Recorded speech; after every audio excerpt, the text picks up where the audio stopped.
Сегодня четверг, и, как всегда, в эфире городского телевидения программа «Крупным планом», и я, ее ведущая Лиана Кириллова. Здравствуйте.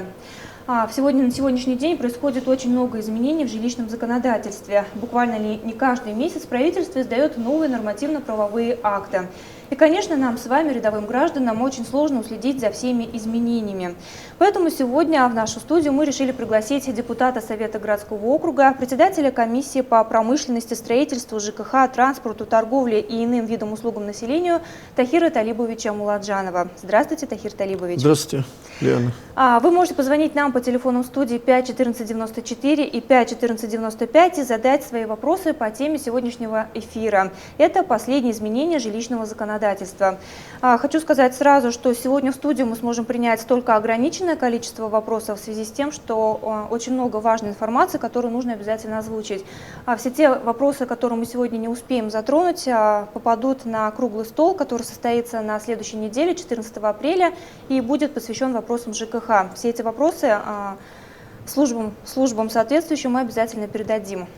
Ну и мы начинаем наш эфир. Тахир Талибович, скажу сразу честно, жилищное законодательство – тема очень непростая. И просто так вот взять и разобраться простому человеку, который не связан с работой в этой сфере, очень сложно. Но я надеюсь, что нам с вами сегодня удастся все-таки на доступном языке донести необходимую важную информацию по изменениям. С этого года стоимость коммунальных услуг на ОДН включена в состав платы за содержание жилого помещения. Вот расскажите, пожалуйста, об этом поподробнее. Ну да, действительно, с 1 января 2017 года поступили изменения в жилищное законодательство. Важнейшие постановления – это 491 постановление, 354 постановление о правилах содержания в многоквартирных домах, жилых помещений. И очень существенные поправки оказались в части ОДН, того злободневного вопроса, который сегодня все говорят, все недовольны, но, как по моему мнению, опять законодатель не очень правильно решил эти вопросы. Ну, что сказать, да, раньше до 1 января 2017 года коммунальная услуга ОДН была включена как коммунальная услуга, то есть наравне с электричеством, газом, водоснабжением, холодным, горячим и отоплением тоже, хотя там немножко по-другому это считается. Но с 1 января законодательство предложило считать услугу, так называемую ОДН сегодня нет, а есть коммунальный ресурс, предоставляем в целях содержания общедомового имущества. Но мы будем называть по-старому ОДН. Значит, услугу ОДН включить в плату за содержание, текущий ремонт общедомового имущества. Поэтому раньше в состав коммунальных услуг у нас по структуре платы за жилое помещение включалась плата за содержание жилого помещения, в которой включали все эти услуги коммунальные за ХВС, ГВС, отопление, плюс электроэнергия и плюс ОДН. То, что фактически было затрачено, небаланс между общедомовым прибором учета и индивидуальными приборами учета. Также второй это был взнос на капитальный ремонт, который мы сегодня платим все, и платы за коммунальные услуги. Опять-таки. Вот сегодня из коммунальных услуг это убрали, и законодательством четко ОДН не считается коммунальной услугой. Внесли в плату за содержание жилого помещения. Причем нюансов очень много. Изменили название некоторых услуг. Если раньше было у нас водоотведение услуга, и по водоотведению так называемых небаланса ОДН не было вообще, то сегодня ввели понятие отведения сточных вод в целях содержания общедомового имущества. Вот это новое понятие, и его ввели в содержание текущий ремонт. То есть сегодня содержание текущий ремонт – это все те управленческие затраты, это содержание текущий ремонт общедомового имущества, плюс плата за ОДН по горячей, холодное водоснабжение, отопление в некоторых видах и отведение сточных вод и электроэнергии. Вот такая структура Мгм. Ну вот если ОДН включен сейчас в содержание жилого помещения, да, в строку, тогда как вообще граждане должны платить этот ОДН, как он реально будет рассчитываться, как вот уследить? Да, Лиана, очень хороший вопрос, кстати, и все его в первую очередь задают, потому что непонятно, ну ладно, включили в содержание, а как теперь потребителю это платить?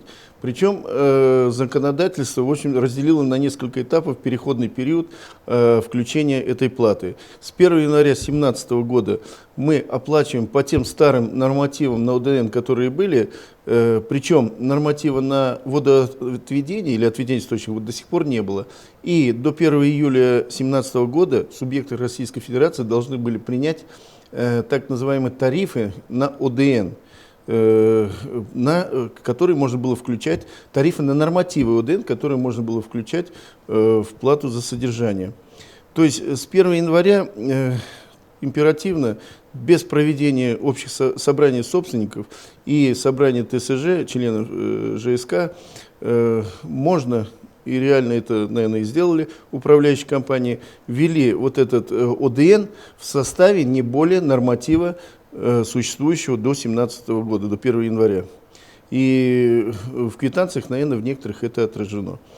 Но далее, до 1 июля, дали срок для того, чтобы вот, как бы, субъекты Российской Федерации, в данном случае Госкомитет Республики Башкортостан, выпустил как бы, и принял на своем уровне вот эти нормативы. Но, как всегда, у нас Башкирия впереди, лидирует. Значит, в январе месяце было выпущено постановление о том, что изменены нормативы на горячее водоснабжение, на холодное водоснабжение, на электроэнергию, а также на отведение сточных вод. И с 1 марта это вступило в силу. Но тут маленькие нюансы. В жилищном кодексе сказано, что такие решения для повышения платы должны приниматься общим собранием собственников жилья. Но также сказано, что с июля месяца, когда поднимаются тарифы на коммунальные услуги, это считается, год как бы прошел в июле месяце, то есть в жилищном законодательстве, вообще в жилищных делах, календарный год считается с 1 июля текущего года по июль следующего года, то тоже должны были проводиться собрания собственников для повышения тарифов на услуги. Ну, понятно, в связи индексация рынка идет, изменение энергоносителей. Вот сегодня, кстати, только узнали, что электроэнергия поднялась тоже на какие-то суммы. И возникает вопрос, как будут проводиться эти собрания. То есть по жилищному кодексу собрания надо проводить не более одного раза по изменению тарифов на оплату услуг, коммунальных услуг и содержание текущий ремонт. Сегодня же, с 1 марта, управляющие компании в принципе не вправе брать услугу на ОДН жителей даже в размерах норматива. То есть по Башкирии с 1 марта. Для этого необходимо провести собрание собственников. Причем там нюансов очень много по проведению собраний. Если будет вопрос, я отвечу. Но смысл в этом и состоит, что нужно провести собрание собственников. И они должны сказать, да, реально, мы будем платить нормативную часть и ту часть, которая остается еще сверхнормативной. Бывает в некоторых домах, что норматив потребления ОДН превышает, понимаете? Но тут надо задуматься и тоже еще такую вещь сказать, что вот размышляя, что такое ОДН, и понимая, все-таки, по большому счету, и не лукавя, можно сказать, что ОДН это, если не считать те дома, где действительно утечки есть, в подвале текет с утра, но таких домов все меньше и меньше, то фактически будем считать, что эти расходы составляются из банального воровства, когда используют магнитные приспособления, механические какие-то приспособления, на счетчики ставят. Второе, банально, когда люди не имеют приборов учета, а там, будем так говорить, сдают в найм или почасовую, для города Сибай, это, наверное, для любого города России это уже большая проблема, сдают, и там неизвестно за сутки, сколько проходит людей. Соответственно, повышаются расходы на воду, на прочие ресурсы, и у людей потом в квитанциях появляется вот эта разница. Вот вы раз уже этот вопрос затронули, да, даже взять вот любой многоквартирный дом, да, там минимум 10% от квартир в этом доме сдается. Да, И конечно. нет приборов учета, да, сдается, допустим, посуточно, конечно, расход воды увеличивается, и все это ложится на ОДН, общедомовой, да. Как вот быть в таких случаях? Вот изменения в жилищном законодательстве в нынешнем году, они вот предусматривают такие Да, очень моменты? серьезные изменения, причем также изменения в части того, что если сегодня упрощена форма составления актов о количестве проживающих в этих квартирах. То есть если раньше применялось только сколько прописано, и так можно составить с представителем полиции или милиции раньше, то сегодня упростили это намного. И в принципе два собственника в этом многоквартирном дома при наличии, значит, представителя управляющей компании и собственник, который там проживает, если его даже нет, его правильно уведомили за определенную, ну, есть там процедуры определенные, если надо, можно рассказать, уведомили, то, в принципе, можно даже такие представить случаи, когда скажут, что проживает 20 человек, потому что если учитывать за сутки, сколько народу проходит, по часу снимают по 2, 10, 15, 20 человек, они действительно пользуются этим. И вот такие акты, они являются основанием для начисления услуг по водоснабжению, по нормативу. А как быть в том случае, если, допустим, в квартире никто не прописан и прибор учета не установлен? Там плата как начисляется? Ну, в этом случае, значит, плата начисляется по нормативу на фактического собственника на одного. И законодатель, в общем-то, вводит сегодня новый такой вид, повышающий коэффициент. То есть там, где нет прибора учета, сегодня практически можно применять повышающий коэффициент 1,5 к нормативу и количеству проживающих. То есть в данном случае на одного человека. Тахир Талибович, но бывают ситуации, да, когда, допустим, человек там, в силу определенных причин вынужден уехать из квартиры, да, на какое-то время и не потребляет коммунальные ресурсы. Может ли он претендовать на перерасчет за коммунальные услуги и каким образом это происходит? Конечно, однозначно тут ответить сложно, но будем говорить, что если у человека в квартире стоит индивидуальный прибор учета, то однозначно нет. То есть фактически затраты будут определяться по прибору учета. Но если нет прибора учета, тут сложная ситуация, но в законодательстве сейчас прописано, что если какие-то препятствия или непреодолимой силы, будем так сказать, человек куда-то уехал и в море вдруг он там 10 дней плавает, и это доказано, что он не мог, и причем должны отсутствовать все члены семьи. Но если хоть один присутствует, то однозначно будут платить. Да.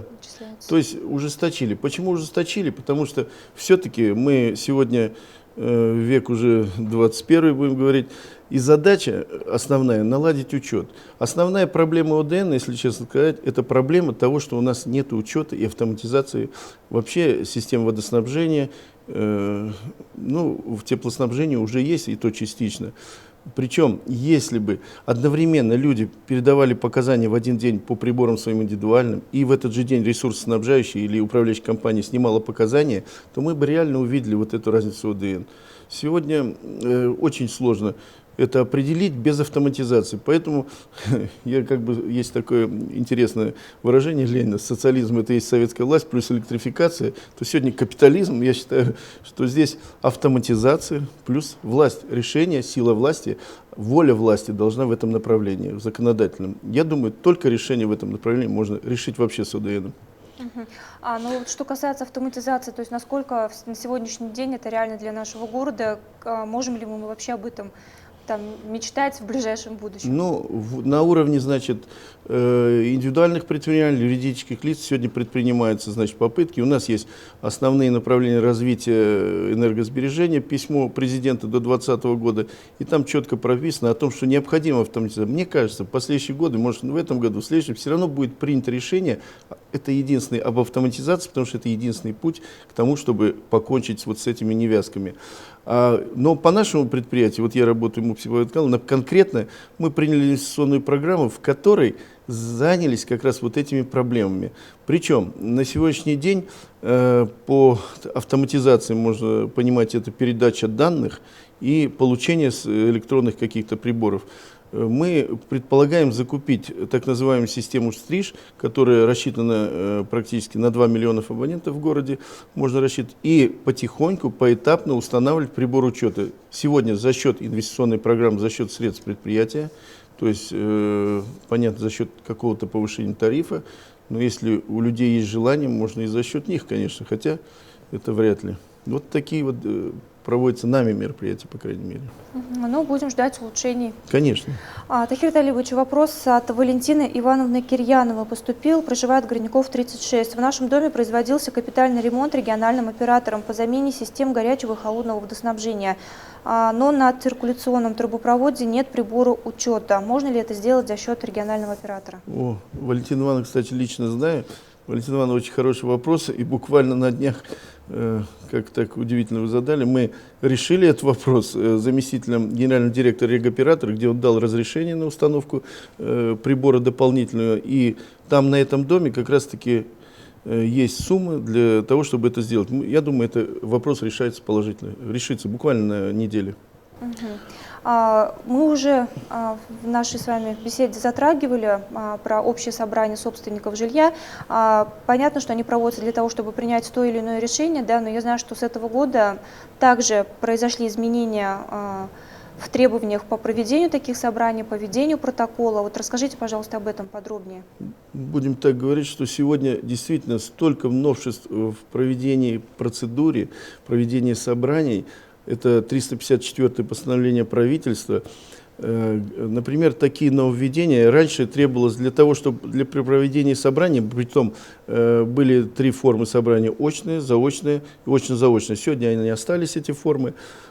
Причем для участия в протоколе собрания необходимо, сегодня вот такое требование закона, иметь выписку из ЕГРП. Понимаете, что усложнено. Второе, запрещены сегодня доверенности. По доверенности не запрещены, а правильное оформление доверенностей. Бывает, что человек отсутствует, за него по доверенности, под его роспись участвует в собрании. Сегодня это запрещено и предлагается так. Или человек идет по месту работы, доверяет этому человеку свои права какие-то, или если он в медучреждении, то есть он, соответственно, главврач заверяет, или нотариально. Вот такие. Плюс вот эта выписка из ЕГРП для участия в собрании, это тоже существенно. Раньше для этого нужно было свидетельство о регистрации собственницы. Ну и много других процедурных моментов. Это по количеству участников, по проведению, значит, этих собраний. Очень много нюансов. По оповещению. То есть фактически, если сегодня разобраться, и вот мы пробуем сами проводить собрание провести невозможно. Почему?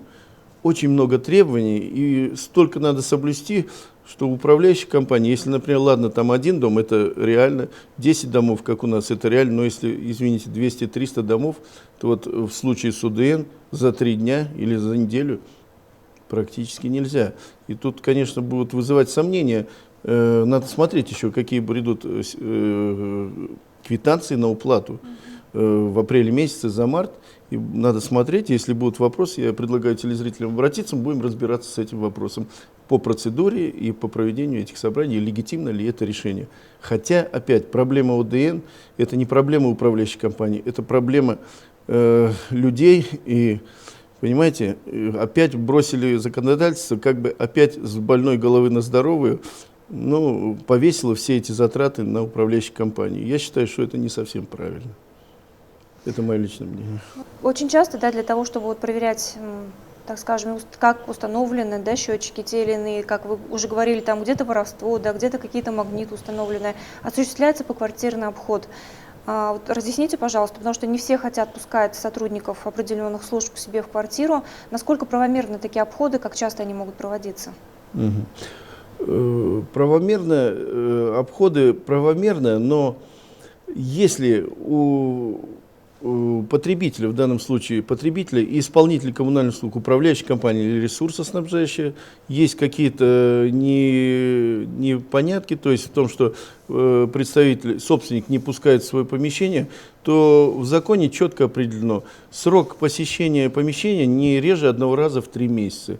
Причем, если, я говорю опять, есть добросовестные люди, которые пускают, и в принципе в этом ничего плохого нету. Ресурсники или управляющие компании проверяют, составляют так, что все нормально и уходит. Но если даже и не баланс, ничего страшного, люди оплачивают. Но если возникают противоречия, то там определенная процедура. За 14 дней нужно известить этого товарища собственника. Он должен, если не может, то в течение 2 дней сообщить, на какое число перенести. И если даже потом второй раз он не сможет появиться, то составляется акт о недопуске. Соответственно, усилилась ответственность за недопуск. Начисляется 3 месяца по среднему, а далее с коэффициентом 10. То есть тут очень серьезные требования сейчас к тем, кто не пускает. Поэтому лучше пускать. Ну, а воровство, это явно определяет исполнитель коммунальных услуг, в данном случае управляющие компании, или ресурсники, или механические повреждения, или это сразу видно. Вот бывает на водомерах там красочкой закрашены, а там дырочки определенные, чтобы ограничить вращение крыльчатки. Я лично сам знаю порядка 6 методов остановки, но нам надо знать для того, чтобы понимать, как против этого бороться. Или применение магнитов. Для этого сегодня законодательство разрешает применять антимагнитные пломбы и прочие контрольные устройства. Ну, вот в таком виде сегодня. Тахир Талибович, вопросы от телезрительницы Сурина, Горняков, 26. У нас в Сибае высокий тариф за отопление, оплата идет круглый год. В конце 2015 года некоторые жители получили компенсацию за сэкономленную теплоэнергию. Такая же компенсация была в мае 2016 года, но почему-то получили не все дома. При обращении в управляющую компанию нам пояснили, что компенсация начислялась домам, где установлен общедомовой прибор учета теплоэнергии. У нас этот прибор установили в 2012 году, но, как выяснилось, его никто не контролировал, и он не был принят на коммерческий учет теплоснабжающей организации. Согласно договору между жильцами и управляющей компанией, они обязаны осуществлять техническое обслуживание общедомового имущества. Перерасчет мы не получили. Как вот теперь быть? Сурина, да? Ну, однозначно, конечно, согласно 354 правил постановления правительства 354, управляющая компания, тот, кто является исполнителем коммунальных услуг, обязаны, значит, следить за исправным состоянием общедомовых приборов учета. В данном случае прибор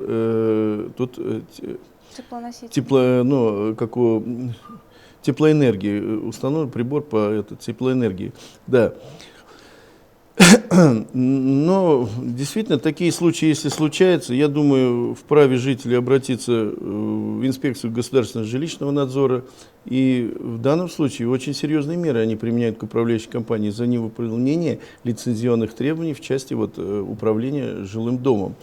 Что касается по компенсации, да, и согласно жилищного кодекса в первом квартале последующего года за предыдущий год должна быть управляющей компанией рассчитана компенсация, то есть перерасчет сделан по фактическому потреблению, потому что людям предъявляют в процессе года по нормативу, исчисляют, а потом, значит, могут принять прибор учета. Если прибор учета нету или он не работает, то однозначно посчитать реально невозможно. То есть считается по нормативу.